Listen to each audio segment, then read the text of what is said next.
जिस इंसान ने आज तक कोई भी गलती नहीं की है, उस इंसान ने आज तक कुछ भी नया करने का ट्राई ही नहीं किया है। ऐसा ही कुछ मानते थे दुनिया के सबसे महान साइंटिस्ट एल्बर्ट आइंस्टाइन। 14 मार्च 1879 जर्मनी के उल्म शहर में एक यहूदी परिवार में पैदा हुए थे सर एल्बर्ट आइंस्टाइन। उनके पैदा होने के बाद डॉक्टर्स ने नोटिस किया कि उनका सर नॉर्मल बच्चों के मुकाबले काफी बड़ा था और वो एक एबनॉर्मल बच्चे के रूप में जन्मे थे। इसके बावजूद भी उनका दिमाग इतना तेज था कि आज तक कोई भी उनका मुकाबला नहीं कर पाया। आज 60 साल हो गए आइंस्टाइन हमें छोड़ के चले गए हैं, लेकिन आज भी साइंस उनकी थीसिस के बिना कमजोर है। तो यही वजह है कि हर कोई उनके दिमाग के बारे में जानना चाहता है कि आखिर उनके ब्रेन में ऐसा क्या था जो कि उन्हें इस मुकाम तक लेकर आया कि आज उन्हें दुनिया भर में ग्रेटेस्ट साइंटिस्ट के नाम से जाना जाता है। क्या उनके ब्रेन में कोई सुपरनैचुरल पार्ट्स थी? तो आज हम इस वीडियो में इसी विषय के ऊपर चर्चा करेंगे। दरअसल जब एल्बर्ट आइंस्टाइन का जन्म हुआ था तब उनका सर किसी भी नॉर्मल बच्चे से ज्यादा बड़ा था। नॉर्मली बच्चे 1 या 2 साल की उम्र में बात करना सीख जाते हैं, लेकिन आइंस्टाइन 4 साल की उम्र तक बिल्कुल भी बात नहीं कर पाते थे। मगर एक दिन जब वो अपने माता पिता के साथ रात के खाने पर बैठे थे तो अचानक आइंस्टाइन ने कहा, सूप बहुत ही गर्म है।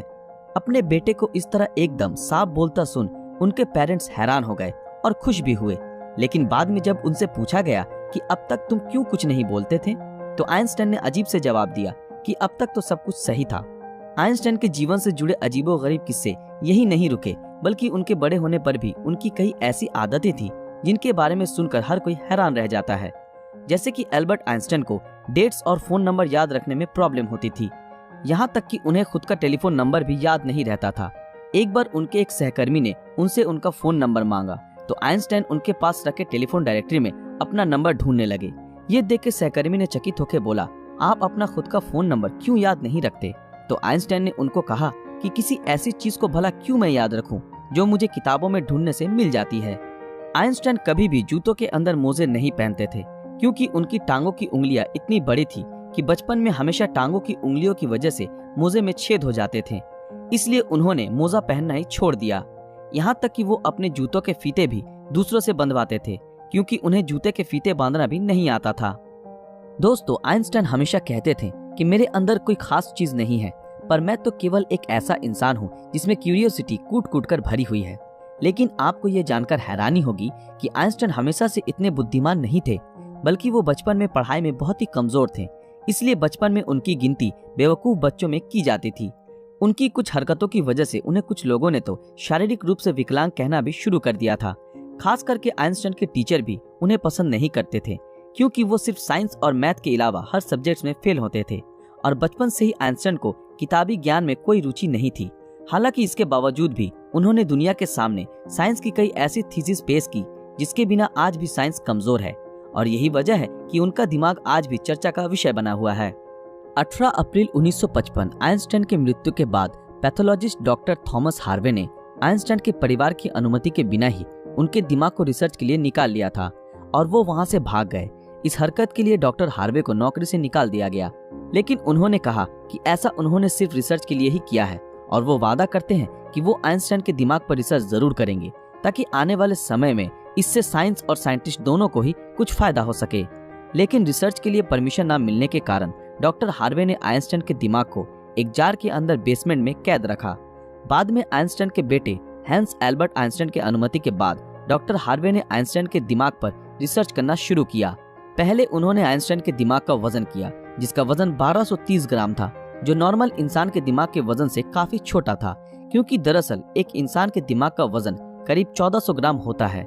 इसके बाद डॉक्टर हार्वे ने आइंस्टाइन के ब्रेन को 240 भागों से टुकड़े किए और उन टुकड़ों को दुनिया भर के मशहूर रिसर्चर्स के पास भेज दिया ताकि वो अच्छे से देख सके कि आखिर आइंस्टाइन के दिमाग में ऐसा क्या था जो बाकी आम इंसानों में नहीं था।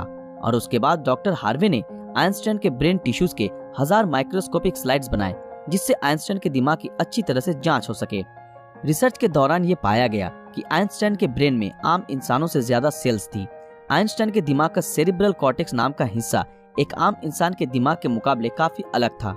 दरअसल ये सेरिब्रल कॉर्टेक्स दिमाग का एक जरूरी हिस्सा होता है जो सबसे जटिल दिमागी प्रोसेस के लिए मेन फैक्टर होता है, और यही ऐसा हिस्सा होता है जो अजीबोगरीब तरीकों से विकसित होता है।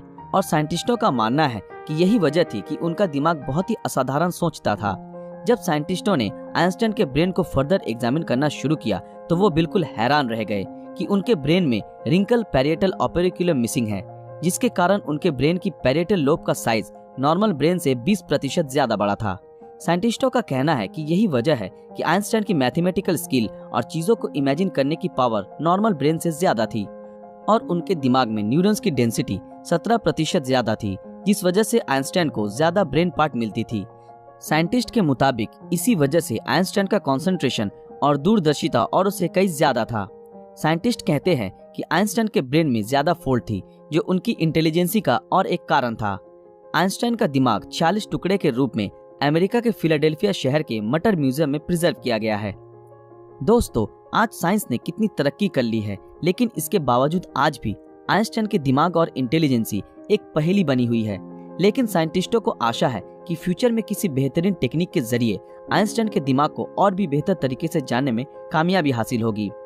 डॉक्टर थॉमस ने आइंस्टाइन के दिमाग के साथ जो कुछ भी किया, क्या वो सही था या गलत? इस बारे में आपकी राय हमें कमेंट में जरूर बताएं। दोस्तों, आज के लिए बस इतना ही। आशा करते हैं आप लोगों को ये वीडियो पसंद आया होगा।